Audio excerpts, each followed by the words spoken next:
बहुत अच्छा हुआ ना माला। It's beautiful sir. एक सीडी बर्न करना। Okay sir. Sir 1 second sir. क्या आप जा रहे क्या हैं माला क्या? बोलो। वही एक बात बताया ना आपको। हाँ मैं देख लूंगा। ओके। मैं उन सबको पोस्ट कर दूं? मैं बताऊंगा। ओके।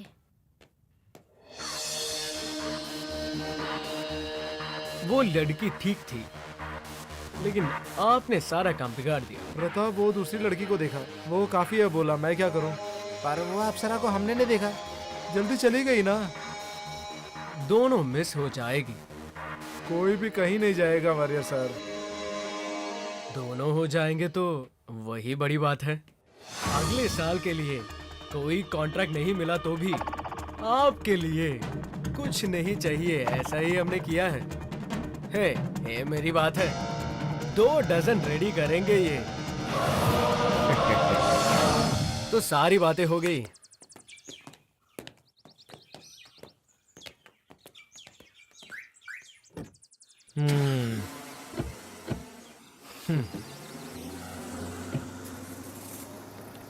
हेलो, 1 मिनट रुकिए।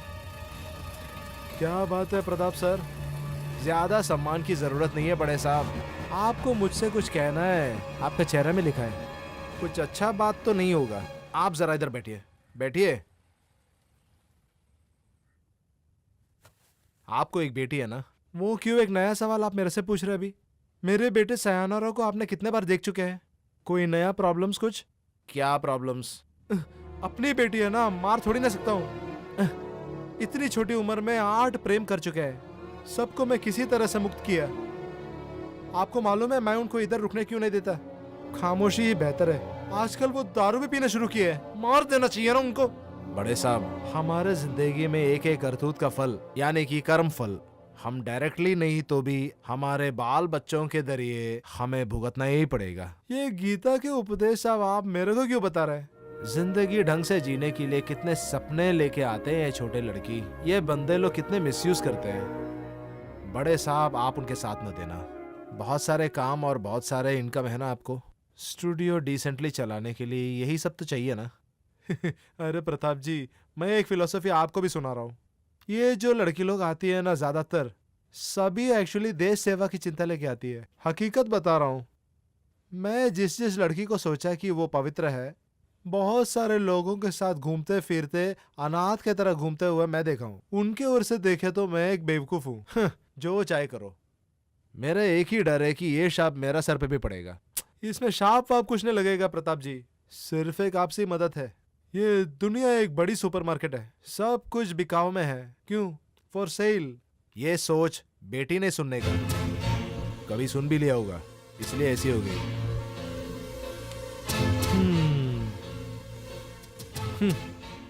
इनको नहीं पता ना मैं कहाँ आके फंस गया हूँ। अरे देखो तो क्या, एक बड़ा स्टूडियो का ओनर हूँ।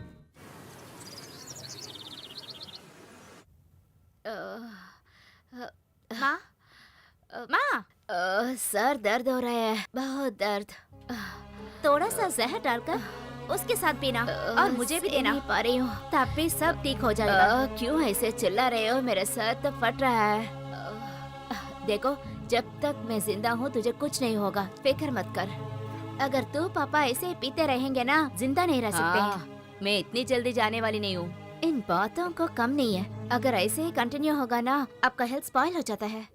स्टूडियो में आने वाले दूसरी माओं को देखकर मुझे शर्मिंदा हो रही है। कौन माँ कौन बेटी समझ नहीं सकते हैं, मगर मुझे भी एक माँ दिया है ना, सभी समय पीते रहते हैं। मैं देखने के लिए कितना बुरा लगती हूँ क्या? शीशे में देखो, अच्छी तरह दिखता है।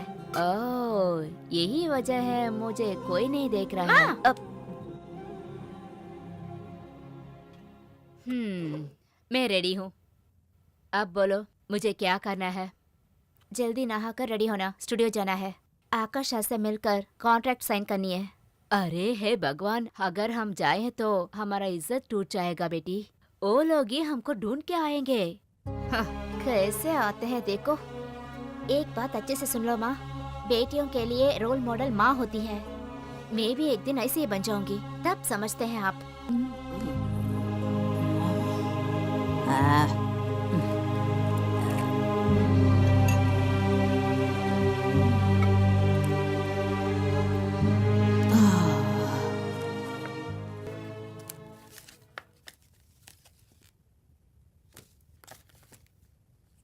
अब उस बंदे को ये पसंद आएगा कि नहीं? बैंगलोर वाली लड़की है, अच्छी मॉडल है। ये जो फोटो जिसने लाया है उसके बारे में मुझे पता वो है। क्यों? कभी कभी 12 साल पहले वाला फोटो होगा और हम जब देखेंगे तो 2 बच्चे की माँ बन चुकी होगी। ए मधु, देख लो कौन है। ओह।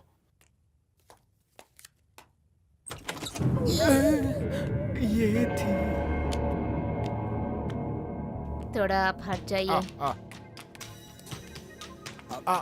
आपको बैंक में जाना है ना? मैं एक बार जाके आया हूँ ना। ओ, एक बार और जाके आता हूँ। चलो।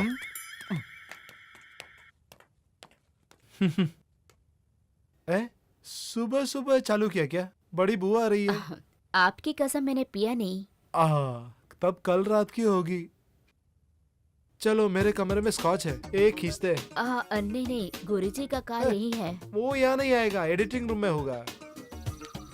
Good morning sir. लिसा की मम्मी है कि नहीं? नहीं मालूम है सर। पूरी स्टोरी देख लिया है सर। स्क्रिप्ट में क्या है कि उस हीरोइन की सुगंध बहुत अच्छा होता है, मगर लंबी बाल होने वाली एक लड़की चाहिए वो सर। ढूंढ लेंगे हम। वो स्टोरी बोर्ड उनको ईमेल में भेज दो। Okay done. और ये ईमेल करने के बाद आप चले जाइए। हैंडलूम वाला प्रोजेक्ट मैं घर पे जाके करूंगा। उसका मॉडल लिसा या कोई और है सर? वो दूसरी वाली लड़की, एक फ्रेश फेस, वही अच्छा होगा, है ना? ठीक है सर। एक फ्रेश पीस ही मैं यहाँ आई हूँ एक मॉडल बनने के लिए, मगर यहाँ आने के बाद सब कुछ बदल गया है। आपने मुझे एसोसिएट बना दिया। आपका दिमाग बहुत बड़ा है। मेरे को ऐसा लगा कि वो कैमरा के पीछे ही बेहतर रहेगा। आपको लग रहा है कि आप फंस गए? No sir, never. I am the happiest associate ever and I am proud of myself sir. Fine.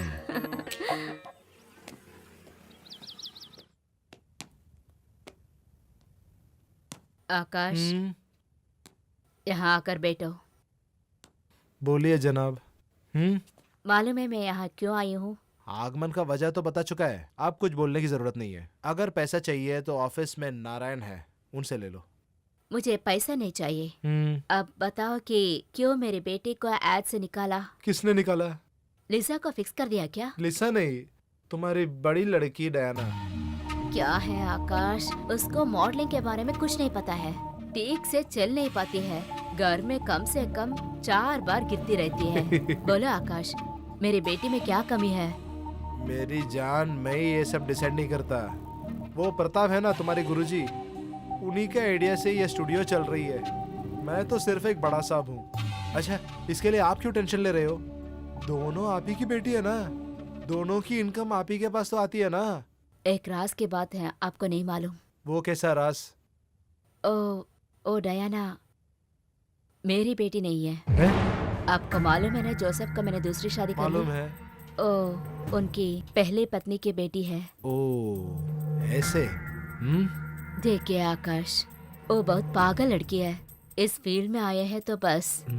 आकाश, किसी तरह उस कॉन्ट्रैक्ट को लिसी को दे देना प्लीज। मैं प्रताप से जरा बात करके देखूंगा। Thank you Akash, thank you so much.